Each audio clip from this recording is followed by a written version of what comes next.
Assalamualaikum warahmatullahi wabarakatuh. Perkenalkan, nama saya Eka Noviana dengan NIM 2205036040 dari Prodi S1 Perbankan Syariah Fakultas Ekonomi dan Bisnis Islam UIN Walisongo, Semarang. Di sini saya akan memaparkan tentang anggaran permodalan bank. Nah, pada pembahasan kali ini saya akan menjelaskan mengenai anggaran permodalan bank. Jadi, mengenai anggaran permodalan bank ini, kita tidak akan pernah terlepas dengan kata modal. Sebenarnya apa sih modal itu?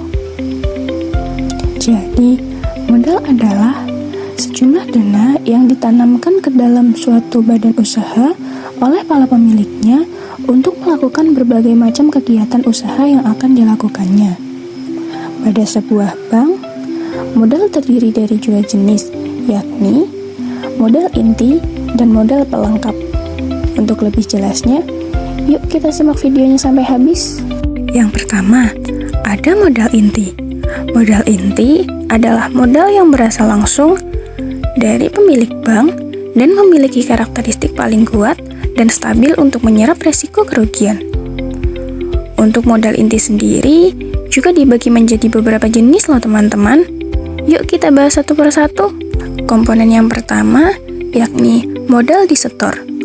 Modal disetor adalah modal yang telah disetor secara efektif oleh pemiliknya berupa saham.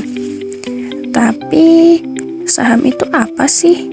Saham adalah pengambilan bagian atau penyertaan kepemilikan di dalam suatu badan usaha dalam jangka waktu yang relatif permanen. Sementara jenis saham dapat dibagi berdasarkan pembagian laba di akhir periode menjadi 3, yakni common stock, preferred stock, dan cumulative preferred stock.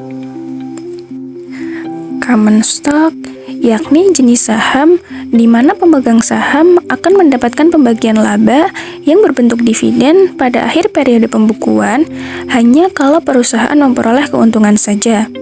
Preferred stock yakni di mana para pemegang saham mempunyai hak prioritas di dalam bagian dividen dibandingkan dengan jenis lainnya. Namun, pemegang saham ini tidak memiliki hak suara dalam rapat umum pemegang saham. Sedangkan cumulative preferred stock yakni di mana pemegang saham mendapatkan hak preferensi seperti halnya dengan preferred stock dan memiliki hak kumulatif dalam rapat umum pemegang saham. Komponen yang kedua yakni agio saham.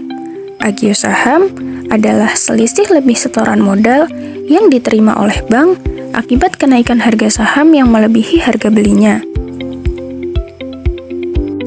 Komponen yang ketiga ada modal sumbangan.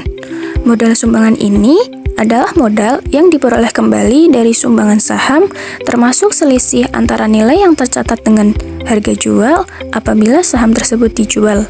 Komponen keempat yakni cadangan umum. Cadangan umum yaitu cadangan yang dibentuk dari penyisihan laba yang ditahan atau dari laba bersih setelah dikurangi pajak dan mendapat persetujuan dari RUPS atau Rapat Umum Pemegang Saham. Komponen yang kelima yakni cadangan tujuan. Cadangan tujuan yaitu bagian laba setelah dikurangi pajak dan disisihkan untuk tujuan tertentu dan telah mendapat persetujuan dari RUPS atau Rapat Umum Pemegang Saham. Komponen yang selanjutnya atau yang keenam ada laba ditahan. Laba ditahan adalah saldo laba bersih setelah dikurangi pajak dan oleh Rapat Umum Pemegang Saham atau rapat anggota diputuskan untuk tidak dibagikan.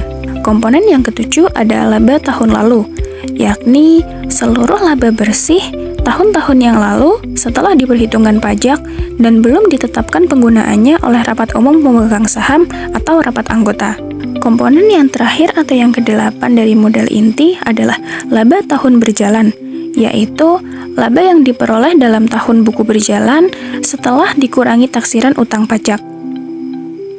Jumlah laba tahun buku berjalan dapat diperhitungkan sebagai modal inti hanya sebesar 50%. Apabila pada tahun berjalan tersebut bank mengalami kerugian, maka seluruh kerugian tersebut menjadi faktor pengurang dari modal inti. Yang kedua, ada modal pelengkap. Modal pelengkap adalah modal tambahan yang dapat memperkuat struktur permodalan bank, namun sifatnya kurang stabil dibanding modal inti. Modal pelengkap juga dibagi menjadi beberapa komponen. Tentunya akan kita bahas satu persatu juga ya. Komponen pertama ada cadangan revaluasi aktiva tetap. Cadangan revaluasi aktiva tetap yaitu cadangan yang dibentuk dari selisih penilaian kembali aktiva tetap yang telah mendapatkan persetujuan Direktorat Jenderal Pajak. Komponen yang kedua ada penyisihan penghapusan aktiva produktif, yaitu cadangan yang dibentuk dengan cara membebani laba rugi tahun berjalan dengan maksud untuk menampung kerugian yang mungkin timbul sebagai akibat dari tidak diterimanya kembali sebagian atau seluruh aktiva produktif. Komponen yang ketiga ada modal pinjaman. Modal pinjaman yakni utang yang didukung oleh instrumen atau warkat yang memiliki sifat seperti modal. Untuk bank yang berbadan hukum koperasi, pengertian modal pinjaman sesuai dengan ketentuan yang diatur dalam Undang-Undang Nomor 25 Tahun 1992 tentang Perkoperasian. Untuk ciri-cirinya yakni 1. Tidak dijamin oleh bank yang bersangkutan, dipersamakan dengan modal dan telah dibayar penuh. Ciri yang kedua, tidak dapat dilunasi atau ditarik atas inisiatif pemilik tanpa persetujuan Bank Indonesia. Ciri yang ketiga, mempunyai kedudukan yang sama dengan modal dalam hal jumlah kerugian bank melebihi laba yang ditahan dan cadangan-cadangan yang termasuk modal inti meskipun bank belum dilikuidasi. Dan ciri yang keempat, yakni pembayaran bunga dapat ditangguhkan apabila bank dalam keadaan rugi atau labanya tidak didukung untuk membayar bunga tersebut.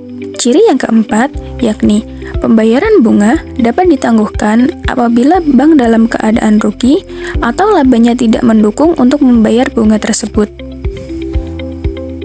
Komponen yang keempat ada pinjaman subordinasi. Pinjaman subordinasi adalah pinjaman yang memenuhi syarat sebagai berikut. Yang pertama, ada pinjaman tertulis, yakni ada perjanjian tertulis antara bank dengan pemberi pinjaman. Syarat yang kedua adalah disetujui, yakni mendapatkan persetujuan terlebih dahulu dari Bank Indonesia. Dalam hubungan ini, pada saat bank mengajukan permohonan persetujuan, bank harus menyampaikan program pembayaran kembali pinjaman subordinasi tersebut. Syarat yang ketiga adalah tidak dijamin, yakni pinjaman subordinasi tidak dijamin oleh bank yang bersangkutan dan telah disetor penuh minimal berjangka waktu 5 tahun. Syarat yang keempat adalah pelunasan, yakni pelunasan sebelum jatuh tempo harus mendapat persetujuan dari Bank Indonesia dan dengan pelunasan tersebut permodalan bank tetap sehat.